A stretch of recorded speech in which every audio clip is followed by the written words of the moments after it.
کی طرف چلنا چاہوں گا.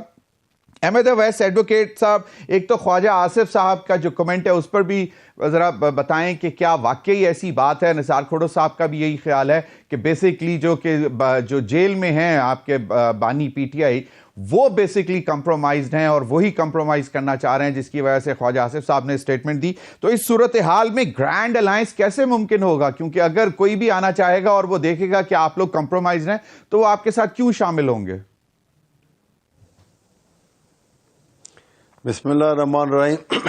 آپ نے سوال بہت اچھا کیا. دیکھیے، خواجہ آصف صاحب نے جب یہ بات کی تو یہ بات کر کے اصل میں انہوں نے پریمپٹ کر لیا کہ حالات جس قسم اور جس نہج پہ جا رہے ہیں اور جو حالات اسمبلی کے اندر، پارلیمنٹ کے اندر پیدا ہو چکے ہیں، جن کی نشاندہی حاجی صاحب نے ابھی کی، تو ایسی صورت میں آج نہیں تو کل گرینڈ الائنس جو ہے وہ ضرور بنے گی.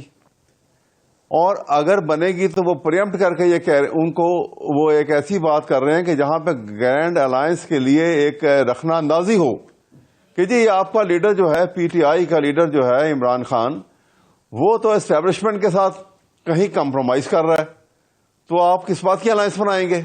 ان کا کہنے کا مقصد یہ ہے کہ یہ اس نقطہ نظر سے انہوں نے یہ ایک بات کی ہے جس میں حقیقت کوئی نہیں ہے، کسی قسم کی کوئی حقیقت نہیں ہے. اور جو شروع سے ابھی کھوڑو صاحب جو بات کر رہے تھے کہ جی وہ شروع سے وہ کہتے ہیں کہ میں حکومت سے بات نہیں کروں گا، اسٹیبلشمنٹ سے بات کروں گا. اس کے دو ریزن ہیں. دیکھیے، اس کا ایک ریزن تو یہ ہے پارٹی کا تشخص اس کا ختم کر دیا. اس کے باوجود لوگوں نے جس طرح سے اس کو پورے ملک میں ووٹ دیا اور اس کے بعد یہ دو رہی سامنے، تو ان کو اپنے آپ کو ایک طرف کرنے کے لیے ایک آرٹیفیشل مینڈیٹ کی بنیاد کے اوپر یہ جو آج حکومت بنا کے بیٹھے ہوئے ان کو جتا کے سامنے لانا پڑا. یہی وجہ ہے کہ جب یہ امینڈمنٹ کی بات آئی تو ایک دم سے حکومتی حلقوں سے بڑی زوردار آواز اٹھی کہ جی منصور علی شاہ کو ہم کسی صورت نہیں بننے دیں گے، کیونکہ وہ آ جائیں گے اگر تو پھر یہاں الیکشن آڈٹ ہوگا. بھئی اگر آپ جنوری الیکٹ ہو کے آئے ہیں تو آپ کو کیا ڈر ہے آڈٹ ہونے سے؟ 100 دفعہ آڈٹ ہو، آپ تو الیکٹڈ ہیں. صحیح. لیکن ان کو معلوم ہے کہ یہ الیکٹڈ نہیں ہے اور آڈٹ ہوا تو یہ پھنس جائیں گے سب کے سب. یہ وہ صورتحال ہے جس کی وجہ سے عمران خان نے کبھی ان کے ساتھ بات چیت. اور تیسری بات یہ کہ آپ نے ابھی آپ کے ریکارڈڈ سارے چینلز کے اندر ہوگا کہ شہباز شریف صاحب ایز پرائم منسٹر ایک سانس میں کہہ رہے ہیں کہ جی ہم تو بات کرنے کو تیار ہیں عمران خان کے ساتھ، اور دوسرے ہی سانس میں وہ کہہ رہے ہیں کہ جی انہوں نے تو 9 مئی کا واقعہ ہوا ہے، ان کو تو اس پارٹی کو تو ہم بین کرنے کا فیصلہ کر چکے ہیں. اور ان کے کیبنٹ ممبر بار بار پھر یہ کہہ رہے ہیں، کسی نے کہا کہ ہم ہاتھ میں نہیں ملائیں گے، کسی نے کہا کہ ہم ساتھ نہیں بیٹھیں گے. احمد اویس ایڈوکیٹ صاحب، لیکن جے یو آئی انہوں نے خود بند کر دیا. صحیح، لیکن جے یو آئی شاید ابھی تک اس بات پر راضی نہیں ہے کہ وہ آپ کے ساتھ اسٹریٹ جو ایجیٹیشن میں جانے کے لیے وہ تیار ہوں. وہ کہتے ہیں کہ پارلیمنٹ کے اندر ہم کیس ٹو کیس اپنا مطلب رکھیں گے ورکنگ ریلیشن شپ. تو آپ لوگ تو ان پر بہت توقع کیے. دیکھیے بات نہیں، بات سنیے. بات یہ ہے کہ وہ توقع تو دیکھیے بات ہوتا ہے، ایک کہتے ہیں کہ enemy of your enemy is your friend. J U I کے ساتھ بھی جو سلوک رگوا رکھا ہے اور جس طریقے سے بینگ اے نیشنلسٹ مولانا اور ان کے جو لیڈرشپ ان کی اور ان کے جو کارکنان ہیں ان کی حب الوطنی پہ تو کسی کو شک نہیں ہے. تو کیا یہ آئین کا جو حلیہ بگاڑا جا رہا ہے، کیا وہ اس کو ایک تنقیدی نظر سے نہیں دیکھتے ہیں؟ کیا ہر پاکستانی اس کو تنقیدی نظر سے نہیں دیکھتا کہ آئین؟ لیکن جس طرح کھوڑو صاحب نے بھی کہا کہ زیادتی تو پی ٹی آئی نے کی ہے کے پی میں ان کے ساتھ، زیادتی تو پی ٹی آئی نے کی ہے کے پی میں. نہیں تو ہم تو چلیے دیکھیے کھوڑو صاحب کا کہنا اپنی جگہ بجا ہے، ان کا ایک نقطہ نظر ہے، میں قدر کرتا ہوں ان کے نقطہ نظر کی. لیکن ہم تو اسی لیے کہتے ہیں کہ پھر آپ کو کائے کا ڈر تھا؟ آپ الیکشن آڈٹ ہونے دیتے. اگر وہاں کے پی کے میں اور پی ٹی آئی ملوث آتی تو پکڑے جاتے وہ بھی.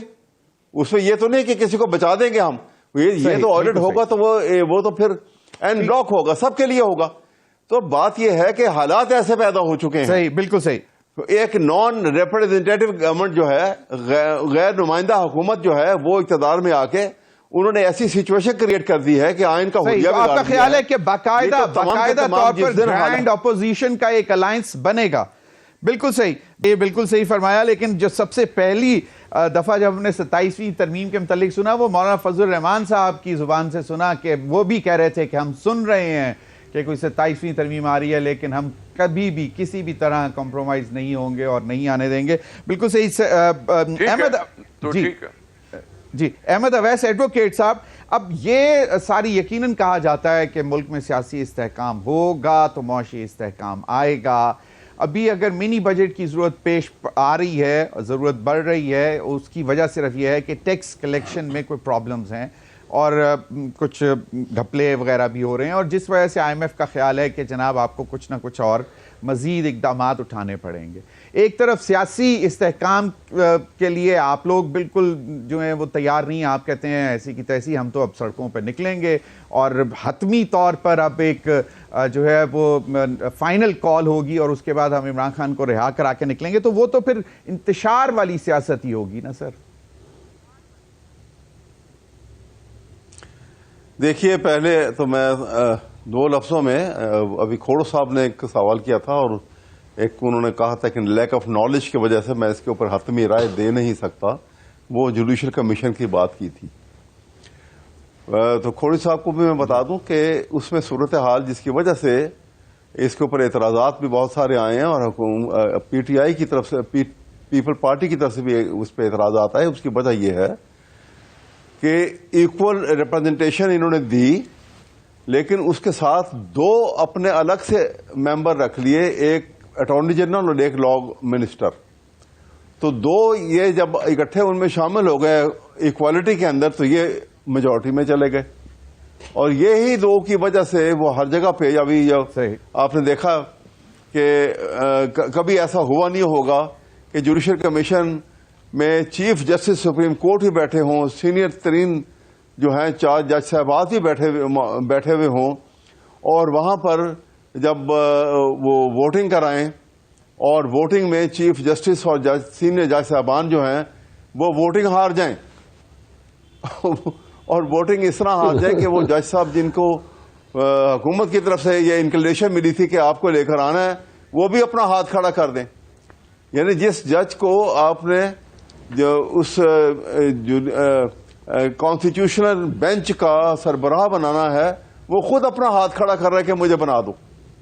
تو یہ باتیں جو ہیں یہ مزاح خیز ہیں نہ صرف، بلکہ یہ پاکستان کی جوڈیشری کو کمپرومائز یوں کر دیتی ہیں کہ آپ ایگزیکٹو کے، حکومت کے تھم کے نیچے، انگوٹھے کے نیچے آپ جوڈیشری کو لے آتے ہیں.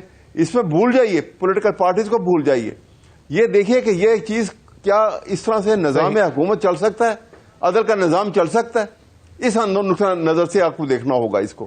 اور دوسری بات جو ہے وہ ابھی جیسے یہ کہہ رہے تھے کہ اس وقت جو صورتحال ہے، ابھی آپ نے منی بجٹ کی بات کی.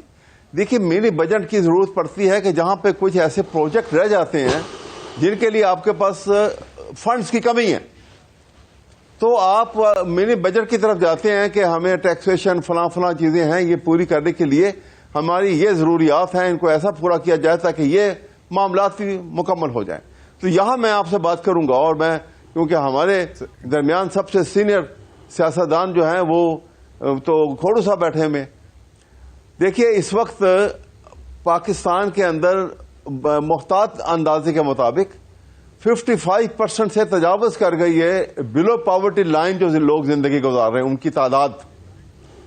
اس کا مطلب یہ ہوا کہ کوئی 11 کروڑ سے 12 کروڑ سے زیادہ ان کی تعداد ہے ایسے لوگوں کی. اور ان کا جو رہن سہن ہے وہ اگر آپ کو میں گنانے لگوں تو وقت کی کمی ہے، وہ میں صرف اتنا کہوں گا کہ جانوروں سے بدتر زندگی ہے ان کی. نہیں، کیا کسی نے یہ پہلا بجٹ بناتے ہیں وہ سیاسی استحکام کی طرف جانے کے لیے ادا کرنا چاہیے نا اپنا کردار. تو استحکام دیکھیے نا، میں یہی عرض کرنے لگا ہوں، سنیے تو معاشی استحکام تب آئے گا کہ پولیٹیکل نمائندہ حکومت ہو. اس حکومت کا متعلق سب سے بڑا تو اعتراض یہی ہے نون لیگ کی حکومت کے اوپر کہ یہ نمائندہ حکومت نہیں ہے. یہ تو فارم 47 کی پیداوار ہیں، اسی لیے وہ بھاگتے ہیں الیکشن آڈٹ سے. یہ پرابلم ہے جو سب سے بڑی، اس کو سارٹ آؤٹ کر لیں، ملک کے سارے مسائل حل ہو جائیں گے. اور یہ تہیہ کرنے سارے مل کر کہ ہم آئین کے اوپر چلیں گے، آئین سے رائٹ لیفٹ نہ ہونے دیں گے، عدالتوں میں معاملات چل رہے ہیں، معاملے سیدھے ہو جائیں. سر جی وہ عدالتیں فیصلہ کریں گی نا، آپ نے اسٹریٹ پہ تو نہیں فیصلہ کرنا. عدالتیں فیصلہ نہیں کر سکتی، عدالتیں یہ فیصلہ نہیں کر سکتی کیونکہ عدالتیں تو ڈائریکٹ ان کے تھم کے اندر آ گئی. صحیح، بالکل صحیح. پرائم منسٹر شہباز شریف صاحب نے تمام اداروں کو مراسلہ بھیجا ہے جس میں کہا گیا ہے کہ جتنے بھی کیسز جن کے اوپر سٹے ہوا ہے ان کی تفصیلات جو ہیں وفاقی حکومت کو بھیجی جائیں تاکہ پہیہ چل سکے. بہت سے معاملات ایسی بلا وجہ ایک مطلب غلط بھی ہو سکتے کی وجہ سے رکے ہوتے ہیں، تو وہ تو چاہتے ہیں کہ معاملات چلیں ملک کے. میری بات سنیے نا. پہیہ چلے گا کہ جس وقت انڈیپینڈنٹ جوڈیشری ہوگی، جو آئین کا بیسک سٹرکچر تھا، آپ اس کے اوپر اٹھا رکھ کے وہ آپ نے کنٹرول کر لیا ایگزیکٹو نے، اس کو حکومت نے، تو آپ کس بات کا پہیہ چلائیں گے؟ یہ تو ڈیسپوٹزم آئے گا. یہاں تو ایک